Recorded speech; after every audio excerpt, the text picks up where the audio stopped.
Hello students, good afternoon to all of you. Myself Pravesh Kumar Gupta. मैं आपको कक्षा 8 विज्ञान में चैप्टर 3 पढ़ा रहा था, जिसमें से प्लास्टिक पढ़ा रहा था। उसमें से कुछ भी हो गया था। अब आगे देखते हैं। अब आप स्वयं प्लास्टिक के टुकड़े को मोड़िए। क्या सभी प्लास्टिक वस्तुएं सरलता से मोड़ी जा सकती हैं? ठीक है। फिर देखिए, आप देखेंगे कुछ प्लास्टिक की वस्तुएं जो होंगी सरलतापूर्वक मोड़ी जा सकती हैं। जब हम एक प्लास्टिक की बोतल गर्म जल डालते हैं तो वह विकृत हो जाती है या सिकुड़ जाती है। प्लास्टिक जो गर्म करने पर आसानी से विकृत हो जाता है उसे क्या कहते हैं? थर्मोप्लास्टिक कहा जाता है। पॉलीथीन और पीवीसी थर्मोप्लास्टिक के कुछ उदाहरण हैं। इनका उपयोग खिलौने, कंघियां और विभिन्न प्रकार के पात्रों के बड़े पैमाने पर निर्माण हेतु किया जाता है। दूसरी ओर कुछ प्लास्टिक ऐसे हैं जिन्हें हम एक बार सांचे में डाल दिया जाता है तो इन्हें ऊष्मा देकर गर्म नहीं किया जा सकता। ये क्या कहलाते हैं? Thermosetting plastic. तो दोनों में अंतर क्या है? एक प्लास्टिक ऐसा है जिसे हम गर्म करके विकृत कर सकते हैं, उसे क्या कहते हैं? थर्मोप्लास्टिक कहते हैं। और दूसरा क्या है?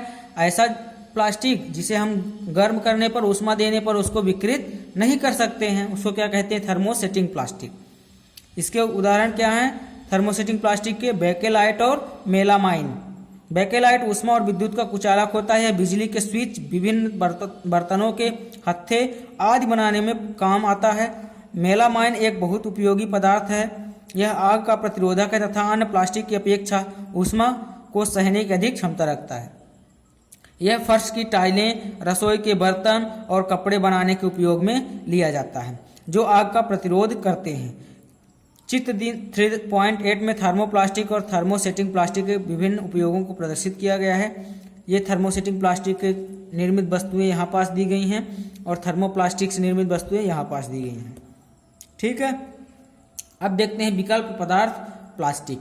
आज यदि हम कोई खाद्य सामग्री, जल, दूध, अचार, सूखे मेवे आदि के संचयन करने की सोचें तो प्लास्टिक पात्र सबसे सुविधाजनक लगते हैं। इसका कारण उनका हल्का भार, कम कीमत, अच्छा सामर्थ्य और उपयोग में आसानी। धातुओं की अपेक्षा हल्के होने के कारण प्लास्टिक का उपयोग कारों, वायुयानों और अंतरिक्ष यानों में भी होता है। उपयोग की यह सूची असीमित है। यदि हम चप्पल, फर्नीचर और सजावट की वस्तुएं आदि से गिनना प्रारंभ करें तो आज आप लोग देखते होंगे जितनी भी वस्तुएं होंगी, चाहे बाल्टी हो गया, कुर्सी हो गया, टेबल हो गया, सभी चीज़ें, खिलौना हो गया, सभी चीज़ें प्लास्टिक से निर्मित होती हैं। ठीक है। अब देखते हैं क्या है प्लास्टिक अनभिक्रियाशील। आप जानते हैं कि लोहे जैसी धातुओं को जब नमी और वायु में खुला छोड़ दिया जाता है तो क्या होता है? उसमें जंग लग जाता है, जबकि प्लास्टिक में ऐसा नहीं होता है। परंतु प्लास्टिक जल और वायु से अभिक्रिया नहीं करते, उनका संक्षारण आसानी से नहीं होता, इसलिए उनका उपयोग बहुत से रसायनों सहित विभिन्न प्रकार के पदार्थों के संचयन हेतु किया जाता है। ठीक है। प्लास्टिक हल्का, प्रबल और चिरस्थायी होता है। पूर्व काल में उपयोग में आने वाली बाल्टियों के बारे में अपने माता पिता और दादा दादी से बात करिए। किस पदार्थ की बनी बाल्टियां और मग आज आप उपयोग में ले रहे हैं? प्लास्टिक पात्रों को उपयोग में लाने के क्या लाभ हैं? क्योंकि प्लास्टिक बहुत हल्का, प्रबल, चिरस्थायी और विभिन्न आकारों और साइजों में ढाला जा सकता है। प्लास्टिक क्या होता है? बहुत मजबूत होता है, चिरस्थायी होता है, टिकाऊ होता है। ठीक है। और सस्ता भी मिलता है, क्योंकि लोहा जो होगा तो जो 5 किलो का होगा वो ज़्यादा महंगा मिलेगा, जबकि उतनी साइज की प्लास्टिक के बर्तन मिल जाएंगे, सस्ते में मिल जाएंगे। इसलिए प्लास्टिक का उपयोग बहुत ज़्यादा किया जाता है इस समय। अतः यह विभिन्न उद्देश्यों हेतु उपयोग में लाया जा सकता है। प्लास्टिक सामान्यतः धातुओं की अपेक्षा सस्ते होते हैं, यह मैं बता दिया हूँ। यह धातु उद्योगों और घरेलू कार्यों में व्यापक रूप से उपयोग में लाए जाते हैं। विभिन्न प्रकार के प्लास्टिक पात्रों की सूची बनाएं जिन्हें आप दैनिक जीवन में उपयोग करते हैं। फिर देखिए, प्लास्टिक जो है कुचालक होता है।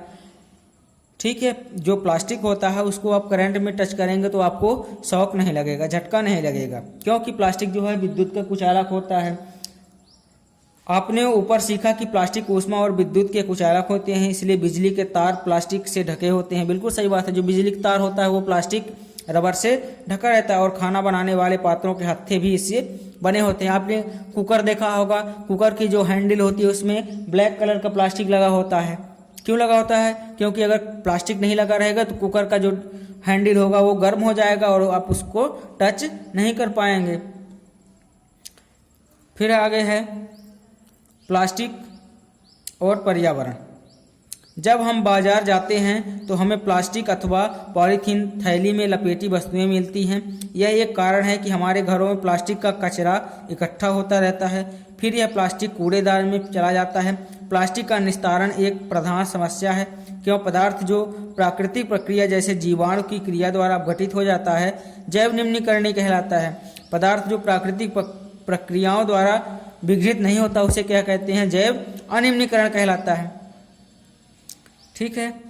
फिर यहाँ अपशिष्ट पदार्थों के प्रकार दिया गया है, फिर इसको अपघटित करने में लगा समय देखते हैं और पदार्थ की प्रकृति देखते हैं। ठीक है। जैसे सब्जी और फलों के छिलके, बचा हुआ भोजन इत्यादि, ये 1 से 2 हफ्ते में क्या हो जाता है? अपघटित क्या हो जाता है? अपघटित हो जाता है, नष्ट हो जाता है। और ये क्या है? यह क्या है? जैव निम्नीकरण है। फिर देखिए आगे क्या दिया है, क्योंकि प्लास्टिक अपघटित होने में कई वर्ष ले लेता है, यह पर्यावरण हितैषी नहीं है, यह पर्यावरण प्रदूषण का कारण बनता है। इसके अतिरिक्त जब इस संश्लेषित पदार्थों को जलाया जाता है तो पूर्णतया जलने में लंबा समय लेता है। इस प्रक्रम में यही भारी मात्रा में विषैली धूल उत्सर्जित कर पर्यावरण प्रदूषित करता है। इस समस्या का समाधान कैसे किया जा सकता है? जैसे जो प्लास्टिक होता है वह सड़ता नहीं है। ठीक है। अभी देखिए हाल में प्लास्टिक की जो पन्नियां आती थी, थैली आती थी, पॉलीथीन आती थी, उसको क्या कर दिया था? बैन कर दिया गया था। क्यों? क्योंकि यह पर्यावरण प्रदूषित करता है, पॉल्यूशन क्रिएट करता है। ठीक है। ये मिट्टी के साथ जल्दी से सड़ता नहीं है। ठीक है। यथासंभव प्लास्टिक के उपयोग से बचिए। कपास या जूट के बने थैलों का प्रयोग कीजिए। जैव निम्नीकरणीय और जैव अनिम्नीकरणीय अपशिष्ट को अलग इकट्ठा करिए और इनका अलग अलग निस्तारण करिए। इसे अपने घरों पर व्यवहार में लाइए। कुछ और तरीके भी सुझाइए जिनके द्वारा आप प्लास्टिक पदार्थों के उपयोग को कम करने में सहयोग दे सकते हैं। प्लास्टिक अपशिष्ट को पुनः चक्रित करना बेहतर होगा। अधिकांश थर्मोप्लास्टिक पुनः चक्रित किए जा सकते हैं।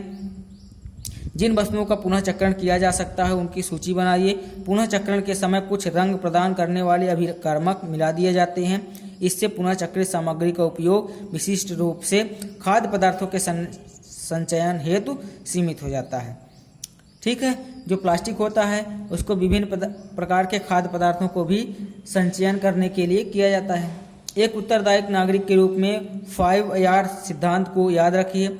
उपयोग करिए, पुनः उपयोग करिए, पुनः चक्रित करिए, पुनः प्राप्त करिए, उपयोग ना करना, इस प्रकार की आदतें विकसित करिए जो पर्यावरण हितैषी हो, पर्यावरण के लिए नुकसानदायक ना हो। ठीक है। इस तरह ये चैप्टर यहाँ से कंप्लीट होता है। ठीक है। अगले वीडियो में हम क्या करेंगे? इसके आंसर क्वेश्चन की बात करेंगे। तब तक के लिए धन्यवाद। इस अध्याय को पढ़िएगा, समझिएगा। कोई दिक्कत होती है कहीं पास भी तो कमेंट करके ग्रुप में बताइएगा। Thank you.